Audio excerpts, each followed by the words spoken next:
That we had on, we were talking about him earlier on, is wee Lewis Capaldi, and I think you two would get on so well. I've met him. Isn't he the best guy? He's just so funny. He's so funny.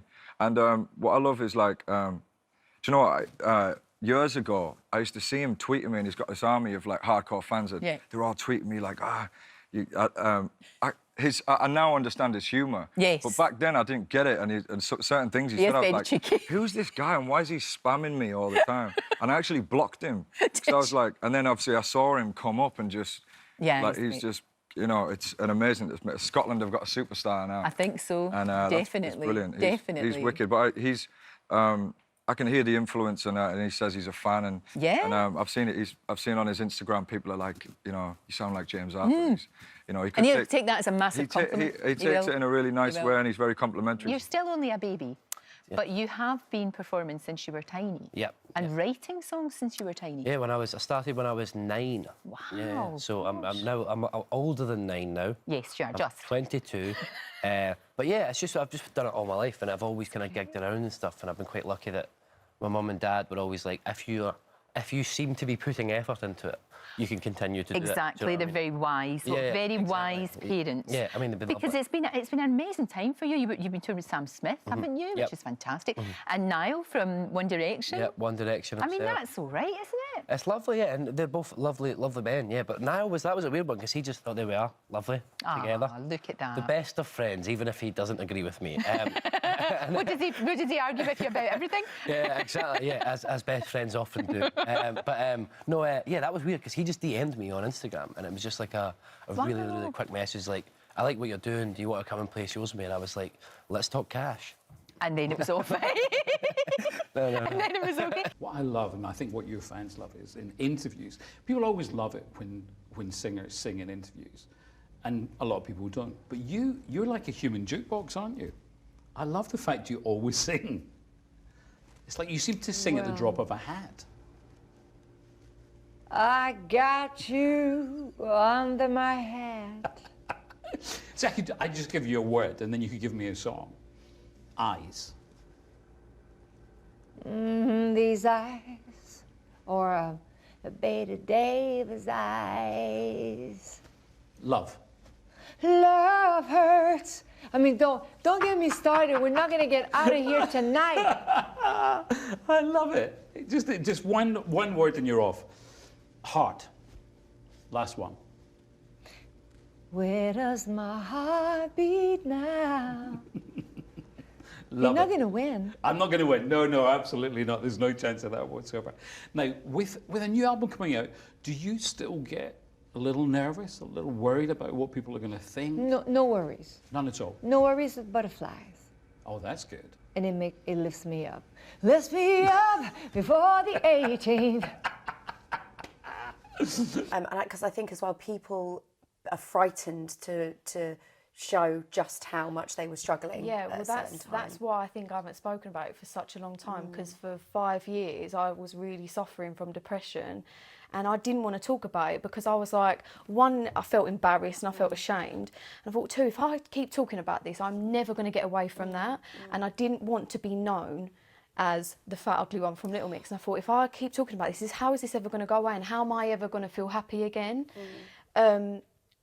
But what I didn't realise is by not talking about it, it actually made me worse. Yeah. And literally, since making this documentary, I already feel like a weight's been lifted off my shoulders. You seem so happy. Yeah, just like walking in a room, you're like this happy, beautiful person. Thank you. And like it radiates off you. Chris even said it in the documentary, so you've got this aura.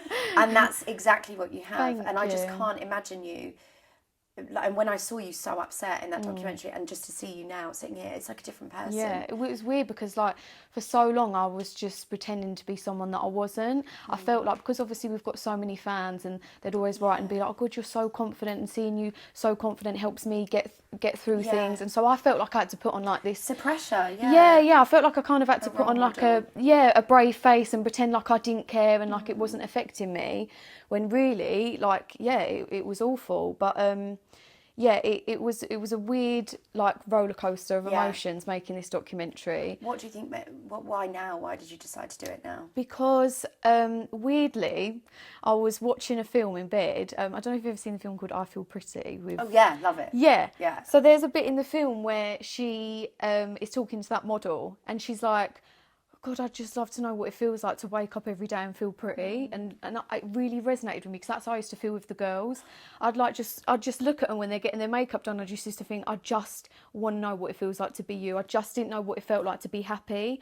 And I thought, I've overcome that now, but there must be so many women and girls that feel not good in themselves and are struggling with mental illness. And I thought, if I've overcome that, I want people to know that there is a light at the end of the tunnel, because for me, at that point, I really honestly felt like there wasn't. And if you'd have told me like 4 years ago that I'd be sat here now talking about it, feeling stronger than ever, I would have never have believed you. I wouldn't say time off, because I was writing my album during that time.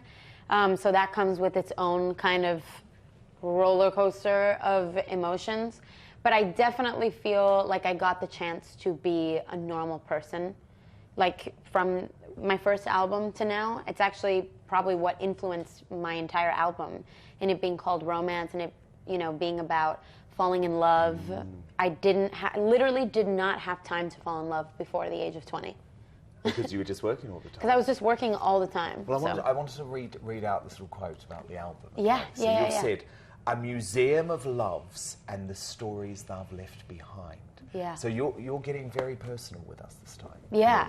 Totally. Every song is its own story, and I think that's why I'm so close to this album. I mean, obviously the first one too, but the first one, it was like everything was drawn from my imagination. Like I was single for basically 20 years, and so everything was like, I would see a boy at a party and then like write 5 songs about it, not see him again till a year after, not be brave enough to text him or go on a date with him.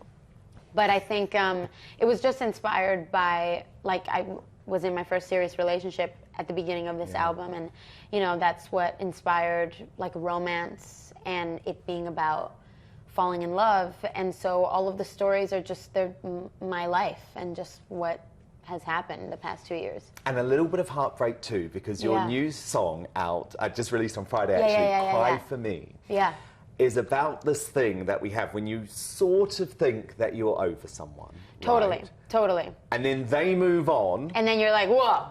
What's going on here? That was too fast. It was actually, I had this idea of, when I was like 17, I wrote this song called I'm Pissed Off, You're Happy. And I was like in this situation where like I broke up with somebody. Yeah. And I was like, okay. But then a few days after, I would just see them just looking so happy, so radiant, like dating someone else so quickly. And I was like, wait. Like, that was so, I knew you were going to move on, but that was really, really fast. Like, I feel jealous that you were able to move on and be happy so much faster than me. So it's just about that. I love it because it's, like, not a feeling that everybody wants to admit, because it just sounds so bad. Like, oh, I hate that this person is freaking happy right now. But that's what it's about. But it's a very real emotion. Yeah. And, of course, we got to see all 3 of your wives in the video for Sucker, which was filmed here, right? Do you know? Hatfield House. Queen Elizabeth I. Oh, we grew know. up there. It was amazing to be in that place. We saw the coronation chair. Really? It's still there. We got the honor of using that incredible castle estate and walking the grounds. It was kind of surreal. Frightening though, because there's so hundreds of millions of dollars worth of art on the walls. And you're like, and you've been quite naughty. You've been quite naughty. Let's be honest. There was a couple moments where the cameras we didn't break actually... anything. Good. The production before us, though, that was there before us, they had broken this marble table.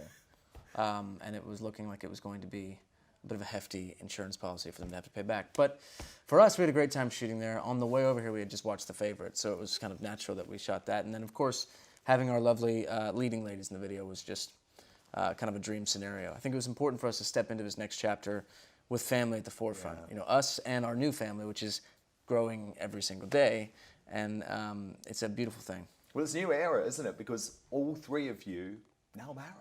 Yeah. Settled down. And to think we met when I was, what, 14, 15? Look how time has flown. Exactly. You've grown up now. Joe and Nick, would you like to join Kevin in the family crew? Are you thinking about kids at this point? Yeah, I mean, love that. We're obviously, me and Frank are still newly married, so I think we're taking it day by day, but you know, we want to build a family together for sure. It's in the cards at some point. But it's been, you know, an incredible first nearly 6 months of marriage, and every day is a learning experience. And she's here, which is nice. She's in London with me, which is always good. And Joe, your wedding sort of surprised us all. It came out of nowhere. Me too. Well, it was Vegas, so it's Vegas, right? The ultimate surprise wedding, but you must have known. We had a little bit of planning to do with that. It was unexpected to go live on Instagram and see so many photos, and for the Elvis to do interviews, but we kind of laughed it all off, and it was just nice to be able to get a couple friends together. We played the Billboard Awards only a few months back, and that was probably the best way to throw an after party. Absolutely.